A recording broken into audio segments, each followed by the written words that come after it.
Sim, alô, alô, opa, cheguei, tô aqui, Paulinho Boa Pessoa, mão estendida, coração aberto, com mais uma história fantástica, incrível, e você não pode perder. Antes de tudo e mais nada, é com muito carinho que eu quero registrar a presença delas aqui agora como membros do nosso canal. E Regine Gomes Lima, ela fez um upgrade. Ó, que legal, Regine. Então, há 2 dias atrás ela se tornou VIP. Ela era prêmio, né, Regine? E agora é VIP. Puxa, Regine, obrigado, meu amor, pela força, pelo carinho, viu? A Kelinha, ela voltou a ser assinante, já era, reitera, dizendo que quer continuar sendo assinante. Faz 3 dias. Kelinha, muito obrigado, um beijo pra você, meu amor. A Valéria Carvalho de Jesus também virou assinante prêmio faz 3 dias. Valéria, um beijo pra você e muito obrigado mesmo.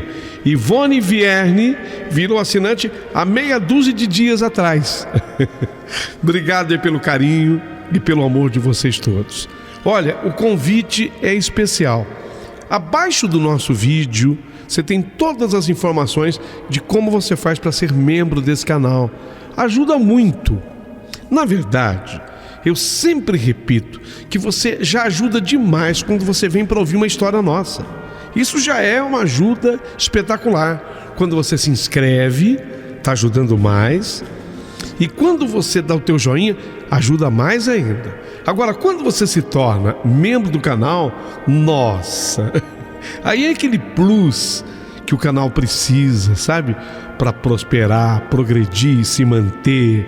Porque tudo na vida da gente tem um custo, não é mesmo? Então agradeço as pessoas que têm nos apoiado, nos apoiem. E bem ao lado de cada título, eu coloco uma chave Pix, que é um telefone de São Paulo. Se você, de repente, quiser mandar uma contribuição, será muito bem-vinda. Alô, meu amigo José Luiz de Abreu. José Luiz de Abreu, ele mandou para o nosso canal R$300. Ô, José Luiz de Abreu, obrigado. Eu recebi o teu Pix, muito agradecido em nome de todos, tá? Em nome de toda a nossa equipe que vibrou com a sua doação. José, um abraço para você. José Luiz de Abreu mandou R$300 aqui para o nosso canal. Do coração, muito obrigado, tá? Agora, isso posto, tudo pronto, eu vou contar mais uma história para vocês, mais uma história real dessa vida, e eu quero colocar essa história classificando-a como uma história espiritual, gente, uma história espiritual. Preparem para ouvir a história de Ana Carolina Toshi, de 47 anos.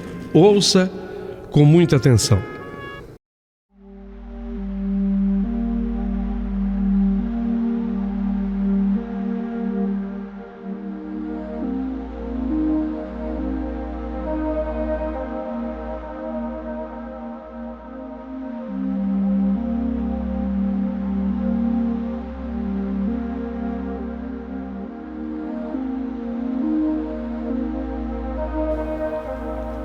Meu querido amigo, o meu nome Ana Carolina Toshi, 47 anos.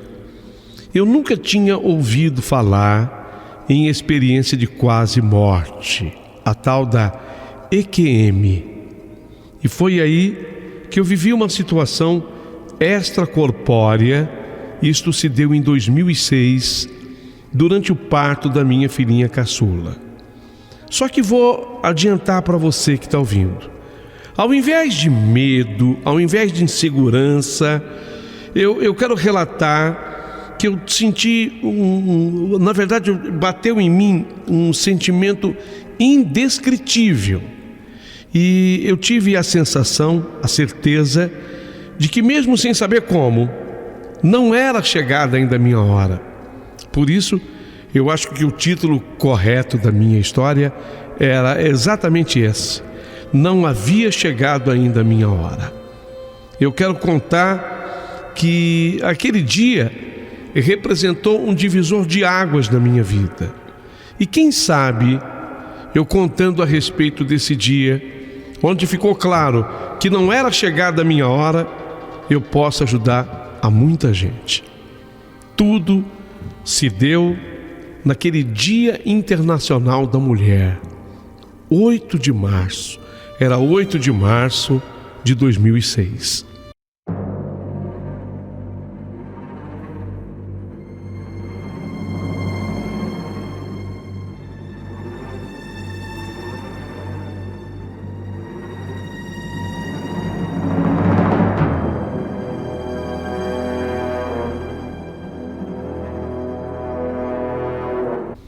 Foi quando eu comecei a sentir as dores do parto. Eu já tinha tido filhos, então eu teria a minha caçulinha, nasceria a minha caçulinha. Era o parto dela. Eu cheguei com aquela expectativa com a qual havia chegado para os demais partos, e uma expectativa muito positiva. Tomei a famosa anestesia raquidiana. A raquidiana, vocês sabem, é uma anestesia.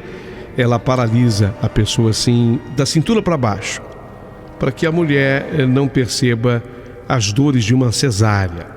O parto estava definido pelo médico, seria uma cesariana. Quando isso aconteceu, eu me lembro que tocou o telefone do médico, e o médico saiu da sala. Eu já tinha tomado a anestesia, e o médico saiu da sala, tocou o telefone e ele saiu da sala para atender. E de repente eu comecei a me sentir mal. E como eu já tinha vivido a experiência de outros partos, eu sabia que o anestesista, ele deveria permanecer ali comigo, porque eu já tinha tido essa experiência. Sabe, de repente, toca o telefone do médico anestesista, o que deu a raquidiana, e ele sai. Ao invés de ele atender ali, eu acho que por uma questão de demonstrar respeito, ele sai da sala. Quando, na verdade, desculpa, eu acho que ele não deveria ter atendido telefone nenhum naquela hora. Então eu fiquei sozinha. E ao ficar sozinha, eu comecei a me sentir mal. E eu me lembrei dos partos anteriores. Puxa, nas outras vezes, o anestesista, ele aplica anestesia e fica aqui. E eu comecei a conversar com a enfermeira. Eu precisava de uma ajuda, então eu comecei, a enfermeira estava assim, bem do meu lado esquerdo, eu me lembro como se fosse agora. Ela estava bem do lado esquerdo. E eu falei para ela, moça, eu não estou bem. Moça, eu não sei o que está acontecendo, mas eu estou passando mal. Não tô legal não. Eu tentava explicar para a enfermeira, e ela fazia que ela entendia o que eu estava falando. Eu tentava continuar conversando, tentava continuar explicando para ela. E ela, a enfermeira, de repente, ela começa a chorar. Gente, vocês imaginem, eu estou achando que eu estou conseguindo passar para a enfermeira tudo o que eu estava sentindo. A enfermeira ali do meu lado esquerdo, ela parecia me ouvir, fingia ou pelo menos demonstrava que estava entendendo. Só que, de repente, a enfermeira começa a chorar. E no que ela começa a chorar, ela fala assim, mãe, abre o olho. Mãezinha, não fecha o olho. Não, mãe, não fecha o olho. A enfermeira, ela chorava e ela entra em pânico. Ela entra em desespero, pedindo que eu não fechasse. Mãezinha, não abre, por favor, olha, mãezinha, abre o olho, não fecha o olho. Mãezinha, nisso eu pensei, nossa, eu pensei comigo, nossa, que estranho, eu tô de olho aberto falando com ela, eu não tô com o meu olho fechado, eu tô achando isso tudo muito estranho. Eu estou mantendo o meu olho aberto e está tranquilo.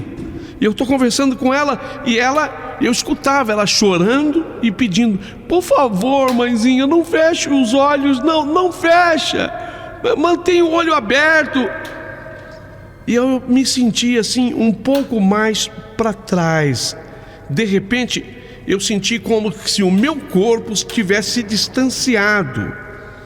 Sabe quando você sente um deslocamento para dentro de você? Então eu consegui ver a parte de dentro dos olhos. estranho, uma sensação muito estranha. De repente eu ouvi o apito de um monitor. Nós estávamos na sala de parto, uma sala de cirurgia, portanto, e eu escutei o apito de um monitor desses. Aí eu olhei para trás e eu vi uma linha. Quando vi essa linha, eu já imaginei o que estivesse acontecendo. Eu tinha acabado de sair do meu corpo.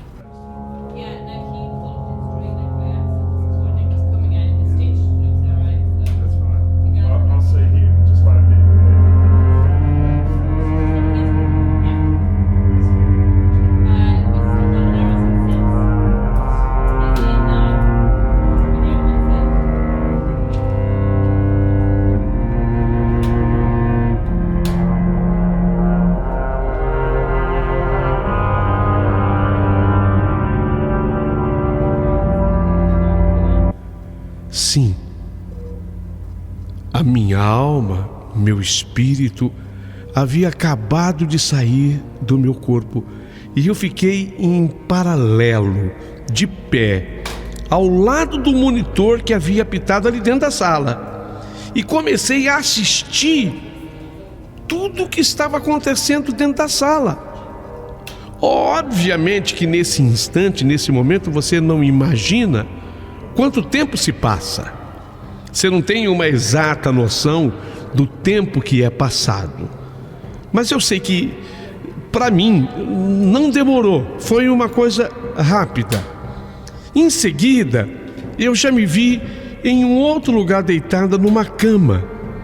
A grade da cama que eu estava deitada era uma grade branca, isso eu me lembro bem, mas totalmente diferente do hospital onde eu estava. E eu vi tudo muito claro, eu vi tudo muito branco. E de repente ainda, uma luz forte e branca surgiu. Olha, eu quero dizer uma coisa para vocês.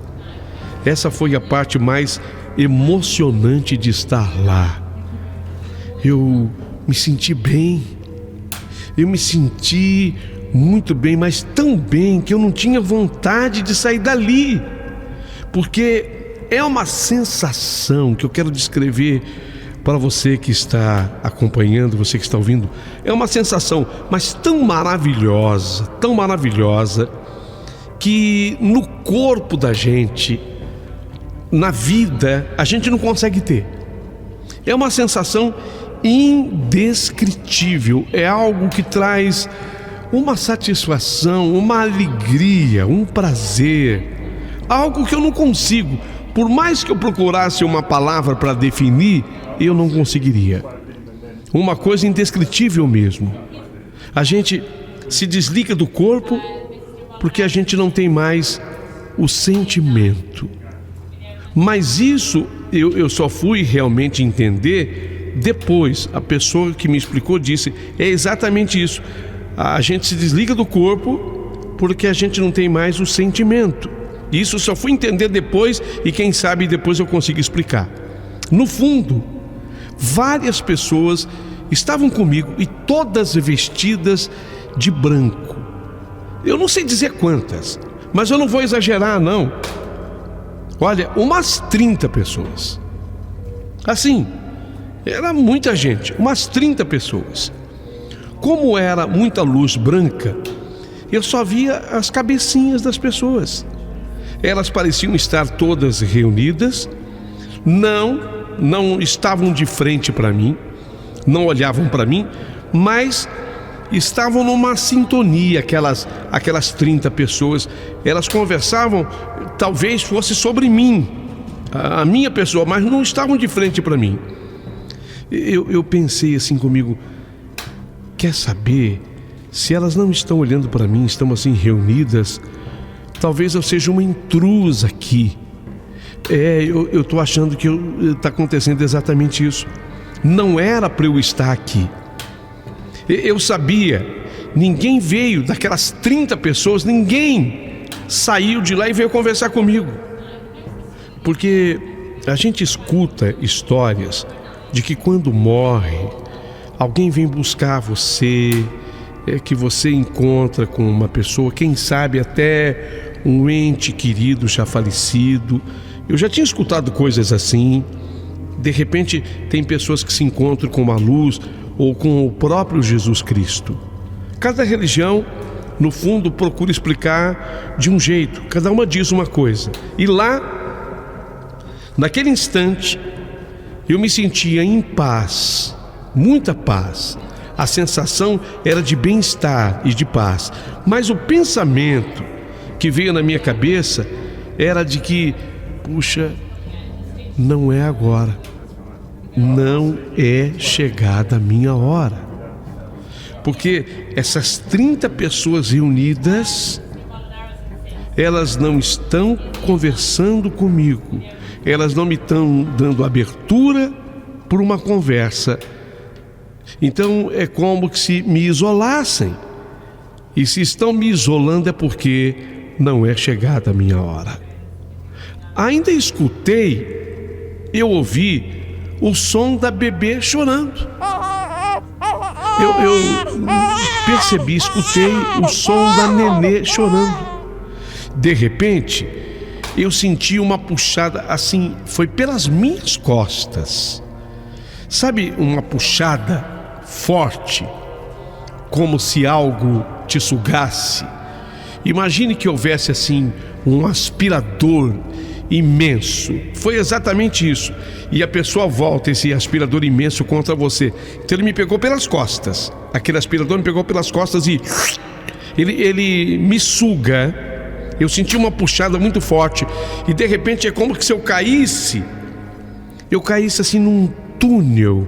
Eu fui naquele túnel depois daquela sugada. E eu vim e encaixei de novo no meu corpo. Exatamente assim, como se eu encaixasse de novo no meu corpo. Quando eu encaixei de novo no meu corpo, aí eu escutei. Ouvi o anestesista voltando, entrando pela sala. E alguém explicou para ele o que estava acontecendo comigo. Tudo o que estava acontecendo comigo. Uma outra enfermeira, essa que estava do meu lado direito, não aquela do lado esquerdo, outra, ela perguntou: e o que eu faço? Ela perguntou para o médico, sabe? E aí, doutor, o que eu faço? Que atitude eu tomo? E ele respondeu: aplica 5 mg de efedrina. Isso eu escutei perfeitamente, o médico falando para ela. Aplica 5 mg de efedrina. É um medicamento usado em momentos de queda abrupta de pressão. Senti então algo quente que vinha lá dos meus pés em direção à minha cabeça. Era como se a circulação estivesse voltando. De repente, eu escutei o pediatra perguntando para o obstetra se podia levar o bebê para perto de mim. E ele respondeu, o obstetra respondeu: não, ainda não. O obstetra, ele estava terminando de costurar. Ele tirou assim os lençóis, jogou em cima de mim e saiu da sala. Eu fiquei sozinha, mas agora olhando para o relógio que havia na sala. Notei que haviam se passado uns 40 minutos. Uma das enfermeiras me viu e perguntou: o que você está fazendo aqui? Uma das enfermeiras perguntou assim para mim: o que você está fazendo aqui? E eu então contei para aquela enfermeira tudo o que havia acontecido comigo. E quando eu voltei para o quarto, tinha uma moça lá dividindo o quarto comigo. O parto dessa outra moça foi logo em seguida ao meu. A gente ainda não havia se visto. Essa moça, ela me contou depois que ouviu os médicos conversando e falando que no parto anterior uma mãe tinha morrido, mas havia voltado.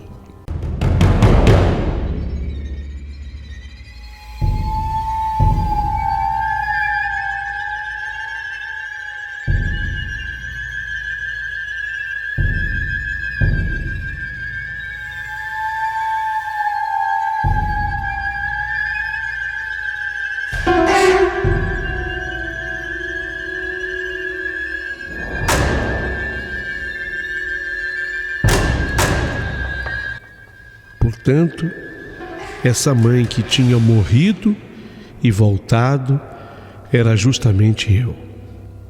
Depois que essa moça me contou isso, eu disse: você está falando o que acabou de acontecer comigo. É a minha história. E isso confirmava tudo. Eu não estava vendo coisas, eu não estava viajando. Alguns anos depois que eu comecei a contar essa história, uma pessoa me falou que isso que eu passei se chama experiência de quase morte. E ela me deu até um livro tratando sobre esse assunto. Eu fui ler esse livro e vi que tinha muito a ver com tudo que havia me acontecido. Depois eu conversei com uma pessoa que estudava sobre o assunto e essa pessoa falou que a minha experiência teve todos os passos, todos os passos de uma EQM. É uma sigla que se usa para a experiência de quase morte. Essa experiência foi meio que um divisor de águas na minha vida. Uma vez contando para uma amiga, eu contei essa experiência para ela, essa amiga me questionou o que mudou na minha vida depois dessa EQM.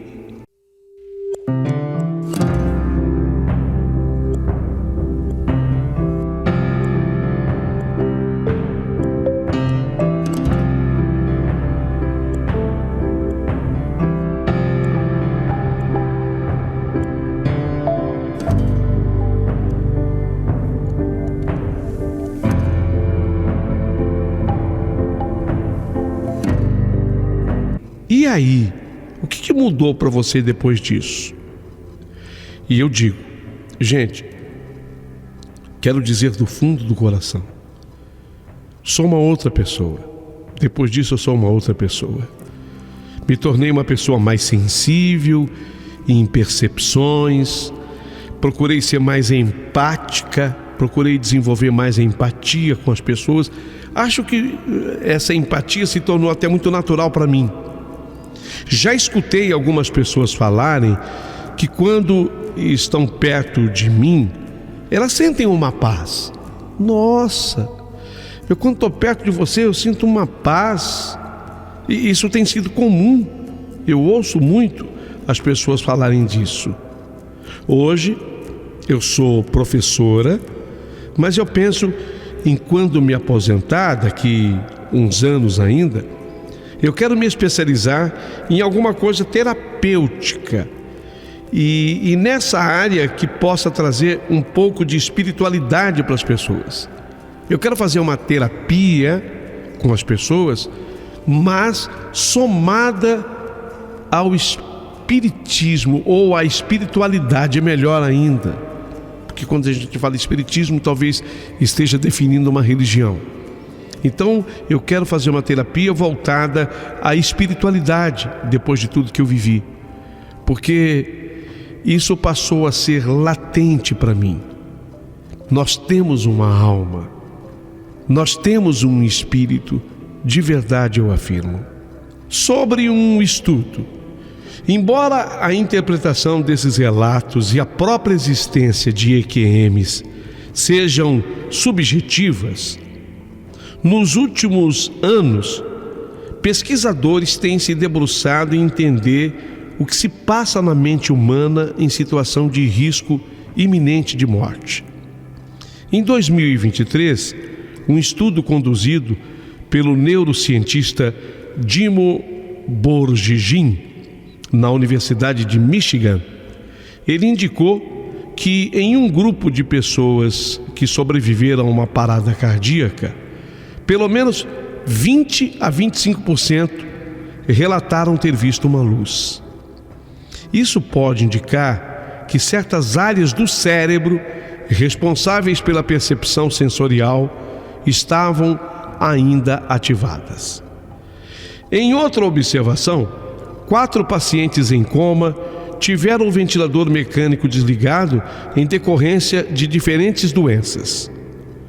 Borgigin notou que 2 bebês tiveram alta na atividade cerebral. A falta de oxigênio no sangue, a hipoxia, seria o responsável por esse pico.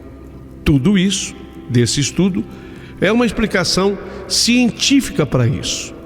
Mas o que é uma EQM? No Brasil, Beatriz Ferrara Caruncio, pesquisadora de pós-doutorado do Departamento de Psicologia Social e do Trabalho do Instituto de Psicologia da USP, tem se dedicado a estudar sobre esse tema. De acordo com um artigo publicado por ela na revista Rever PUC São Paulo, as EQMs podem ser definidas como experiências subjetivas muito intensas que ocorrem a pacientes em morte clínica ou muito próximos desse estado. Palavras dela, abrindo aspas. Geralmente, após esse tipo de experiência, o paciente passa por intensas mudanças, não apenas no âmbito da espiritualidade e religiosidade, mas em diferentes setores da sua vida, tais como nos relacionamentos afetivos e interpessoais, na carreira, em aspectos psicossociais, incluindo crenças, visão de mundo, planos, metas e a própria identidade. Caruncio explica que as experiências são, geralmente, muito curtas, embora o paciente possa ter uma percepção de tempo alterada.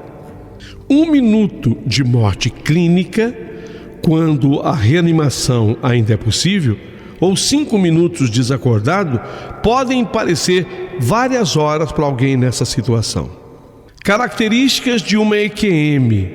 A Beatriz Caruncio também reuniu características que são frequentes numa EQM. As pessoas que passaram por ela relatam sentimento de paz e serenidade, sensação de flutuar e ver o próprio corpo, experiência de atravessar um túnel, como que houvesse uma luz no final dele, visitas a supostos outros planos, usualmente descritos como lugares bonitos, e retorno ao corpo por livre escolha ou não. Mas eu, que estou hoje escrevendo a minha história, eu, Ana Carolina, eu afirmo que não chegou a ser registrada uma parada cardiorrespiratória no meu caso, nem nenhuma outra intercorrência em prontuário após a cirurgia em que eu vivi essa EQM. E eu falo em negligência da unidade de saúde. Conforme o relatado aqui, ainda existem poucos estudos sobre o que acontece no momento imediato antes da morte, e não é possível negar ou comprovar esse tipo de experiência. Dificilmente um relato de EQM poderá ser comprovado, porque a comprovação da própria realidade do mesmo seria a pessoa morrer, e a pessoa que fica para contar, ela volta à vida. E aí cabe um monte de explicação científica. Meu querido amigo, era essa história que eu queria relatar quando, em 8 de março de 2006, eu vivi essa experiência de quase morte. Assinado Carolina Toshi, hoje 47 anos.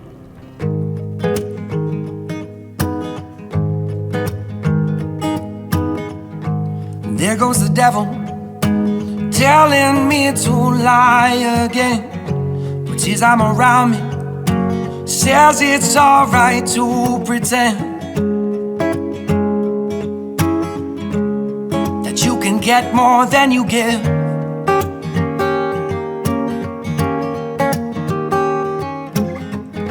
And he wears a raincoat that celebrities have autographed, 'cause they're working for him on his secret special staff. He gets a couple more sent to him every week.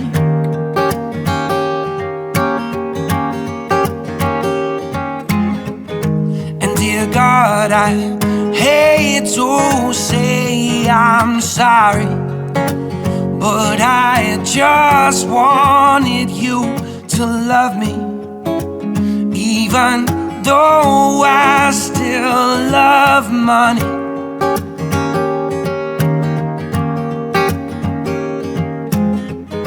And dear God, I hate to turn the tables, but I just hate waiting tables.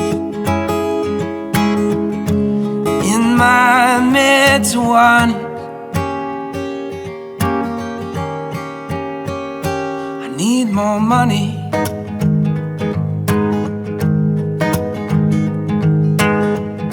And there goes the devil creeping in my life's design.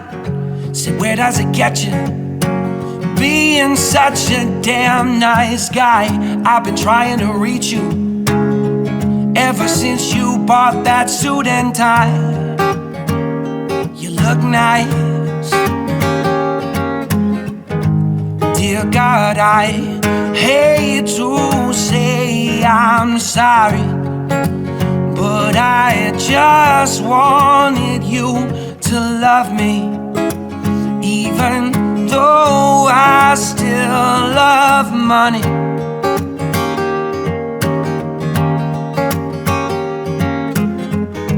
And dear God, I hate to turn the table, but I just hate waiting tables.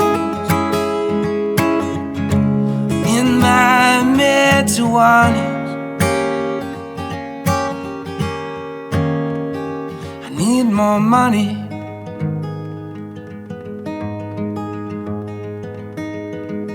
I started out helping others.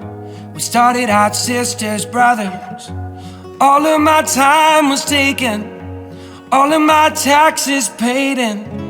I am not my brother's keeper, staring at the old grim reaper, waving down his blade at me, telling me I won't succeed.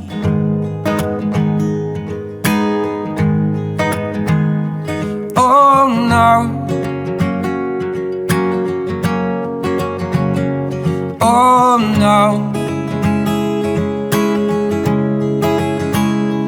Oh no.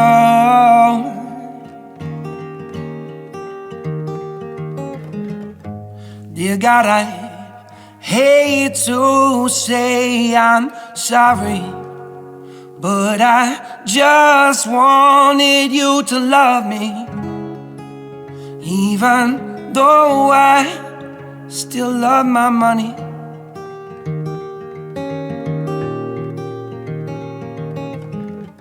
And dear God, I hate to turn the tables, but I read up on all of your fables. I'm in my mid-20s.